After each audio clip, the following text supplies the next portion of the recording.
So welcome. Today we are talking about content marketing. Over the next 30 minutes, we'll show you how to amp up your email marketing with content that engages and the all-important content call to action. From lure to hook, we're here to help you create powerful content that helps you reel in business. I'm Dixie. My co-host is Katrine. We're from Easy Marketing. We're located in Northeast Florida, and we have over 22 years in business. We do have a lot of great information to share with you today, and we do hope to get to as many of your questions as we can. So feel free to use the question box. But if we miss yours, or if you think of something later, here's our contact information. We'd love to hear from you. And we invite you to subscribe to our YouTube channel where we post monthly videos similar to this on helpful marketing topics for entrepreneurs, small businesses, and nonprofits.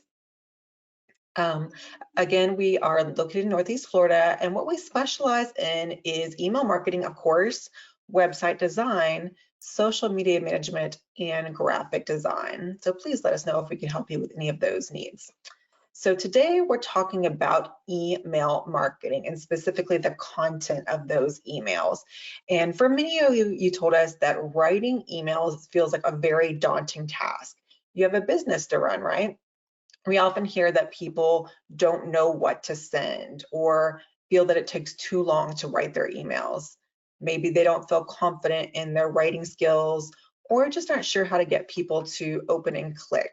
No matter what you feel when you sit down and write an email, we've got you covered. We're going to be talking about writing emails that really tell a story, help build connection, and get potential customers and former customers to take action.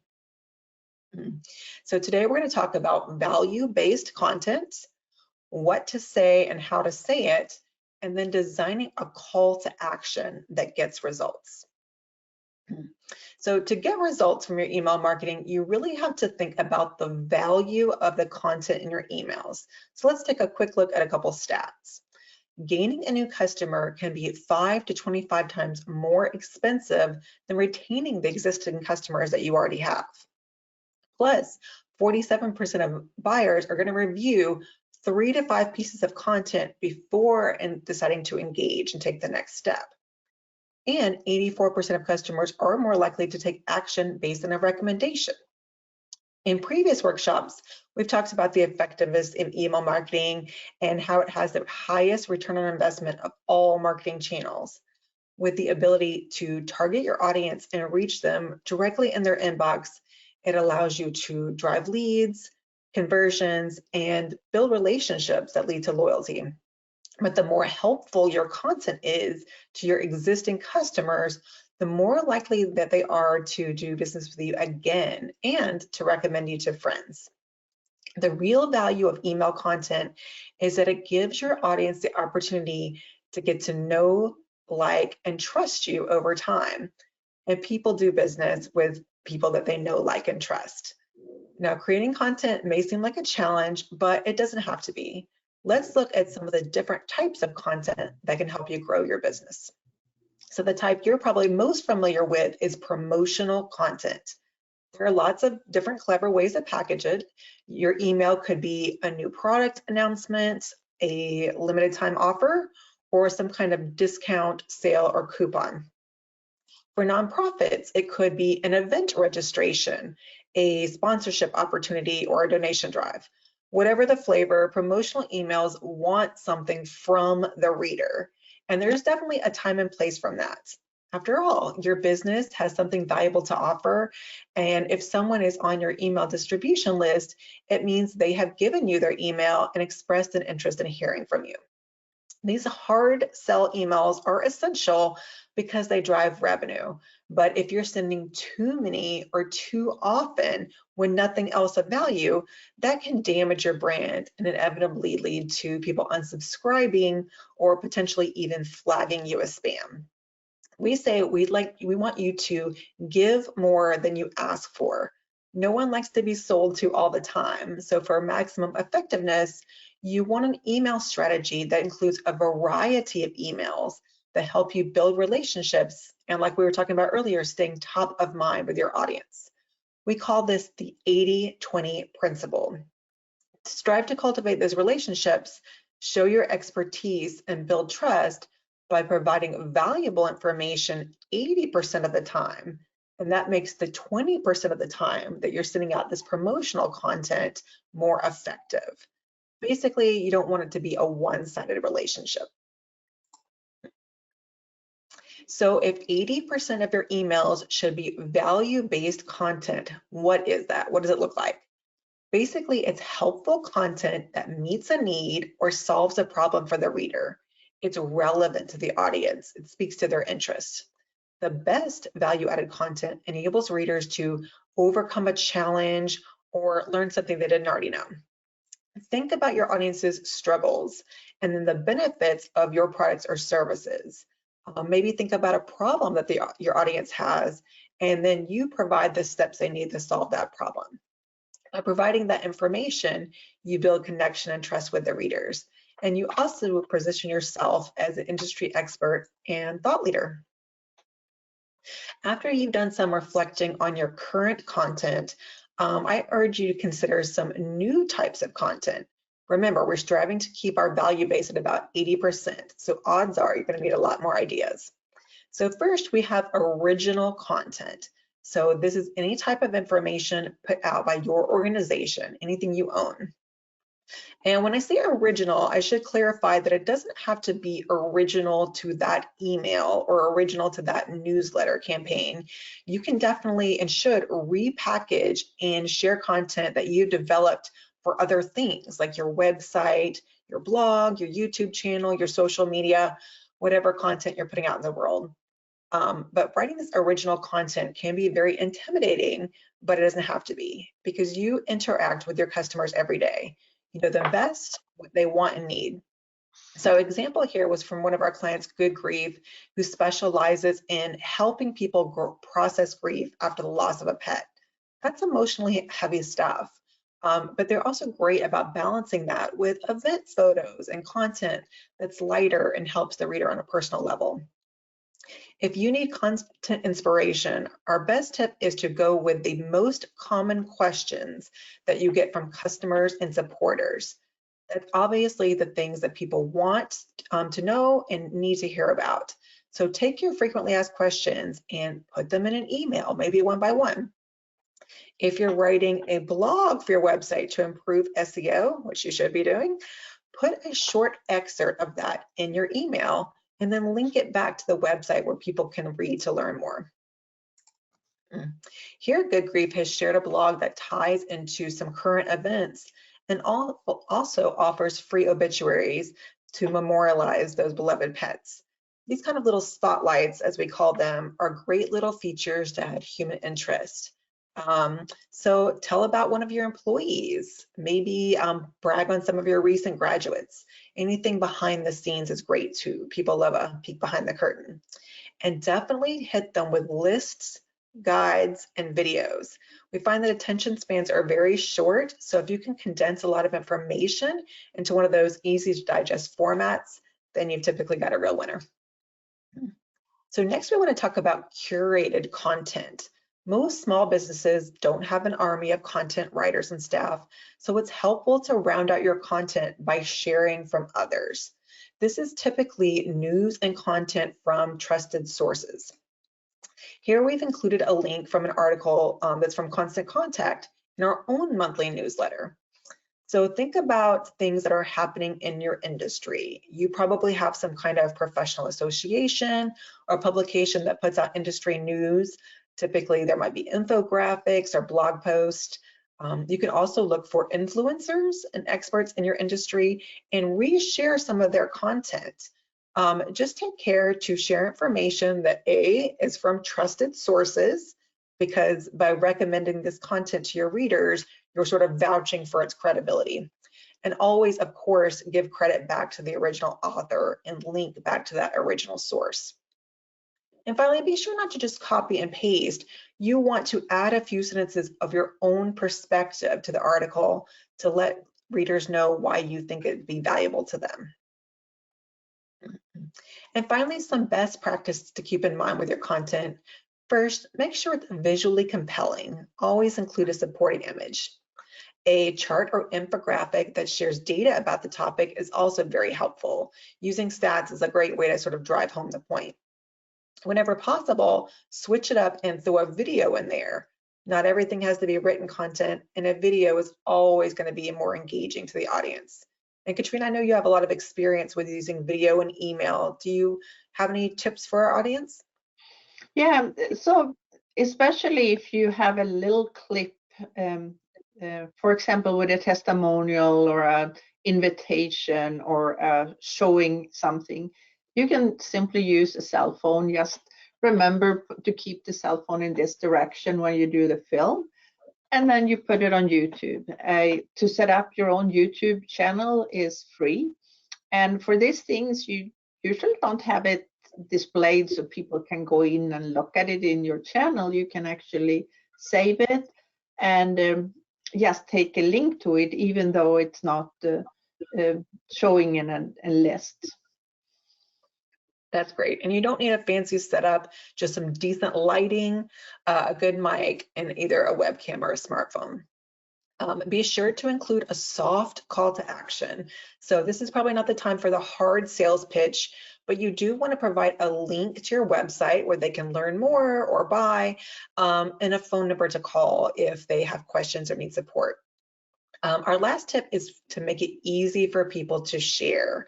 And you can do this by adding a quick social media block to your email so that readers can share if they found it useful with their friends and followers. When people see that you're a trusted source of information, you're going to stay top of mind and are more likely to win their business or repeat business. Plus, when they're more happy and successful with your products and services, they're more likely to refer you or to leave positive reviews, all of which helps grow your business. So once you've decided on your content, next comes writing the email, the dreaded part. So I'm going to turn it over to Katrine to talk about what to say and how to say it. Yeah, so when writing an email, I like to start with the subject line because it tells the reader the topic. And before people open up emails in their inbox, they usually look at who the sender is, and then they look at who's the subject line. But we need to keep it short. I would suggest if you can get it to 5 to 7 words to capture their attention, that is a perfect perfect sweet spot. And then if you can go to the next slide. No, we didn't have that slide. Okay, I'm sorry. I thought we had a slide showing showing where people see the comment. Is that is a slide much further down, isn't it? I think so. Yes. Okay. So let's go with the one we have right now. I'm sorry. We're using this slide twice, and I'm trying to remember. So, okay. So when creating a subject line, use the you or your. That is a perfect thing because that feels very personal. And next is create some kind of urgency, just a little bit. So you say that the last chance or only 15 more days or something that can create a little bit of urgency. Don't miss out is the perfect one. And then see if you can pull on their heartstrings, because that might be something that all depending on your industry and what you're needing. You can also put a little bit there. You can read all about our brand new product or take a look behind the scenes at our opening. That can pique people's interest. Then you can ask a question. For example, are your investment working for your business? That's a perfect question you can put in a subject line. And if you can, you try to incorporate numbers. That is always perfect, like 5 tips for the perfect something. A perfect way of creating groups. something. Do you have any suggestions to that you like to put in subject lines, Dixie? What is Yeah, your I do. Subject lines are so important because that's the thing that people are going to decide whether or not to open your email. So my best tip is to use their first name. And if you use Constant Contact, for example, as your email marketing platform, that's a quick little customization that will put the person's name in there. So it will say, Dixie, get these 5 tips for, holiday decorating, that kind of thing. And people really like recognize and respond to their name. So that's something I like to do to really get people's attention in the subject line. Yeah, so when you are gathering information, people sign up. You usually don't want them to fill out a long form in order for get a newsletter, but if you ask for the first name and an email address, that's how you can customize those emails going out. There are things that you shouldn't do. You should not type everything in caps. On a computer, it is the same thing as screaming to your audience. You don't want that. And also avoid excessive punctuations, symbols, and emojis. Emojis? How do you pronounce Emojis. that? Emojis, I'm sorry. Anyway, so that is try to avoid that. I'm getting a warning here that I have a slow network connection. And work on your end? Yeah, everything looks fine on my end, but if we lose you, no worries, we'll keep going. All right, okay. So then now I'm going to talk about what I tried to start with before, and that's how the subject line looks like when you start to write. So you have a subject line, but most cell phones and even inboxes actually show the first few words in an email as well. And with Constant Contact, you have the option to do what's called a pre-header. It's something that doesn't show when you open the email. It only shows in the inbox, but that is a great way to add some more information to the subject line. And you can actually kind of add those after each other, so you have the most important information. So I highly recommend you looking at that. So you can see to the left, you can see what it looks in Outlook with the from name, the subject line, and in the Office package, for example, the software, you have the option to tell how many lines of the content you want to show, and I think most people have at least one. And you can also see what it looks on a cell phone. So again, this is a great way to make people open up their emails and get curious. And next, let's take a look and see what to say and how to say it. So sometimes people think this is the scary part, but we can really divide this into 3 parts that your email readers can look at. So the first example here is for a non-profit, for a profit. I'm sorry, profit. So the first question you're asking is, what are you offering? From a design perspective, that is your headline and the goal to stop the reader, pique their interest, and make them want to read more. The second part is the message and the body. This is where you answer the question and you provide details and give information they need and entice people to take action. And the last thing you have in an email is call to action. What should they do next? Tell them specifically what you want them to do. For example, to sign up for newsletter, sign up, attend an event, visit your website, purchase a product, set up an appointment, and make that usually in a button and make it really clear so they know exactly what to do.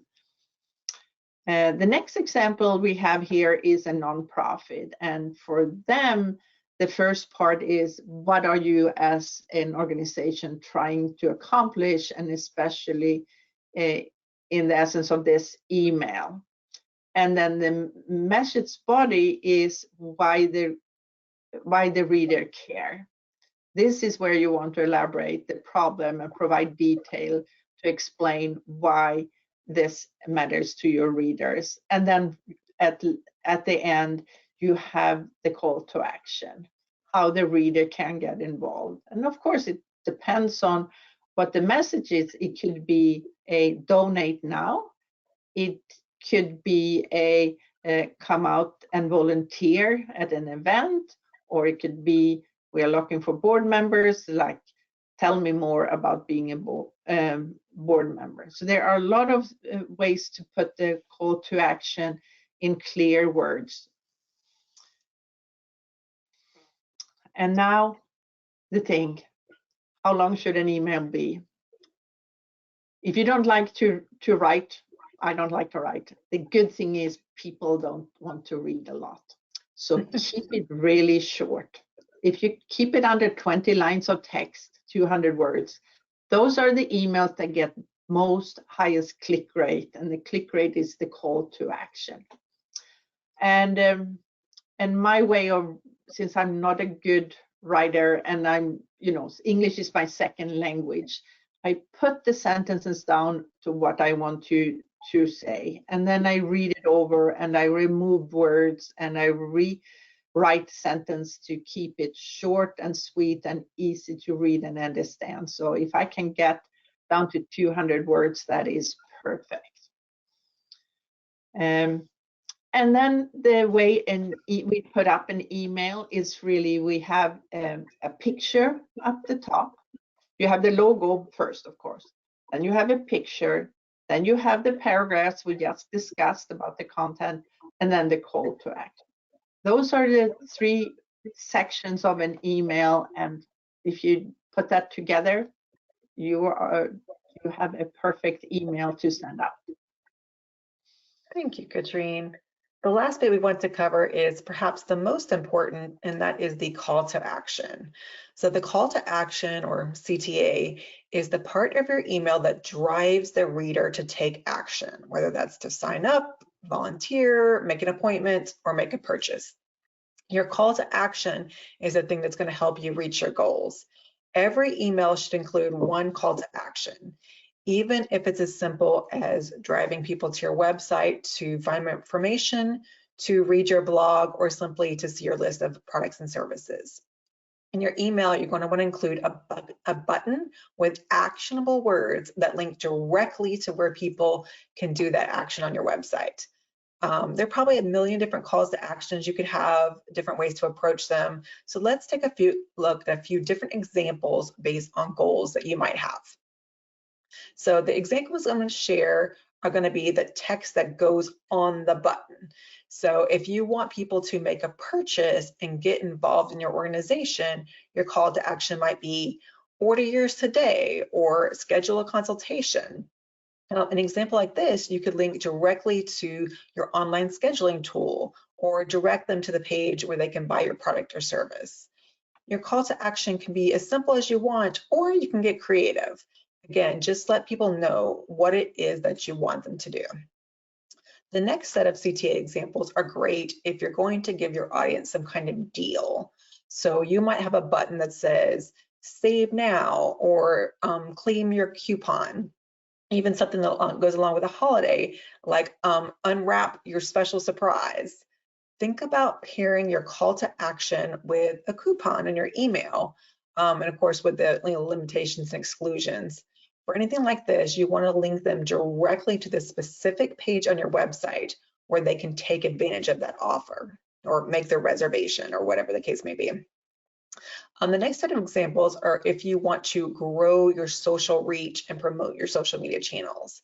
So for this, you might ask them to be your friend or like you on Facebook, even something more specific like share a photo on Instagram.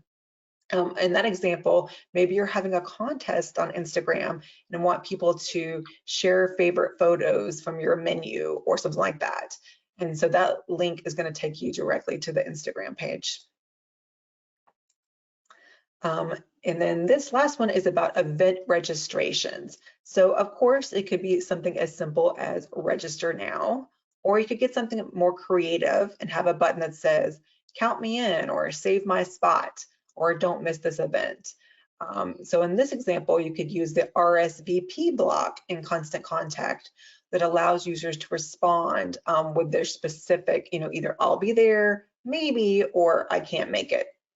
So as you can see, you have a lot of different options for writing the text of your emails button to create a really effective call to action.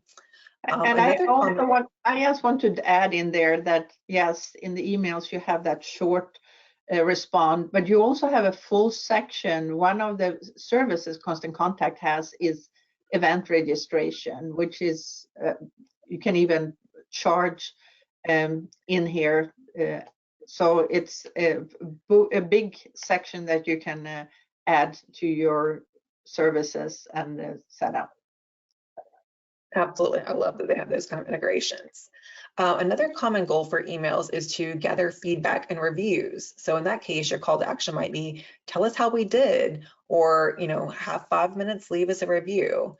An example like this, your button would need to link to the review site of your preference. So Google or Facebook, wherever your customers are more likely to use and search for you. So now the last part is making sure it gets to the right place. People do not want to do a scavenger hunt on your website. So the important thing about the call to action is that whatever the button is, it goes to that place on your website. So probably not your homepage. This is going to be the registration button, the sign up form, the specific product page if you're doing a specific product. So for those of you who have attended past webinars, remember this, but you don't want to link to just any general page. The chances of them completing the action decrease if they have to take a second step. So you want to get them directly to where they need to be. So with that, I think we've talked about some different types of content, be original or curated, that we've shared. We've talked a little bit about great subject lines, how to get people to open your emails, and then when they do, how to close the deal by having a strong call to action. So we hope those have been some helpful tips for you. With that, we're going to have just a couple of minutes left, so we'll open it up to a few of your questions. And I see we have one from nonprofits. So they're asking, let me see if I have this right, what a strong call to action is for nonprofits since they're not selling anything. Okay, so that's a good question. So promotional emails are typically like selling something, but as we discussed, there's many different types of emails. So you're really going to want to appeal to the reader. Now you might have different kinds of readers. In the case of a nonprofit, you might have a list of the people that you serve, your clients. You might have a list of volunteers. You might have a list of board members. So sometimes it's appropriate to send one email to all of those audiences. Perhaps a monthly newsletter, certainly an annual report, but sometimes you're going to want to segment your audience and just send it to specific people. And you can of course do that in Constant Contact or your email service provider. So let's say that you are looking for volunteers for your holiday event. You're going to want to ideally just send it to your list of volunteers and not the clients themselves. And then the call to action, don't make it just register here or sign up here. Make the call to action, give an hour to make someone's holiday brighter, something like that, something that like appeals to the heartstrings, lets them know, hey, it's only going to be an hour, and then what they're going to get out of it, that they're going to help someone's holiday. That's the suggestion I have for you. Other questions? You can type them right there in the question box. Now, there's one about subject lines and the length of those. So as Katrine said, 5 to 7 words is ideal because remember, some people are reading on a desktop, people are reading on their tiny mobile phone. So we don't want your subject line to be too long that we kind of cut off the end of it. We like to keep it to 5 to 7 words. But remember, as Katrine said, your subject line and your pre-header can work together. and that's ideal. So give a little bit of information in your subject line, and then use that pre-header to give more information, such as the deadline. You know, she talked about creating a sense of urgency. So, you know, the subject line might be like, you know, something about getting this deal, and then the pre-header might be like, you know, be gone by Friday, or, you know, 10% off if you sign up by Friday. And so in that way, those two things can work together to give more information to people, to entice people to open up your email. Great question. Anything else you see, Katrine? No, that was it. And it's time to wrap up. Right. And we are coming back in, you are on our email list, so you are going to get the information about upcoming webinars. And the next one, I don't have the date right now, but it's sometime in the middle of January, and it's going to be about websites and how to build websites and what's important on websites. So keep an eye out for that. And with that, I think we are done for today and for this year. We thank you everyone to attending today. Hope to see you next year, and hope you have a really nice holiday season. Thank you so much. Talk to you soon.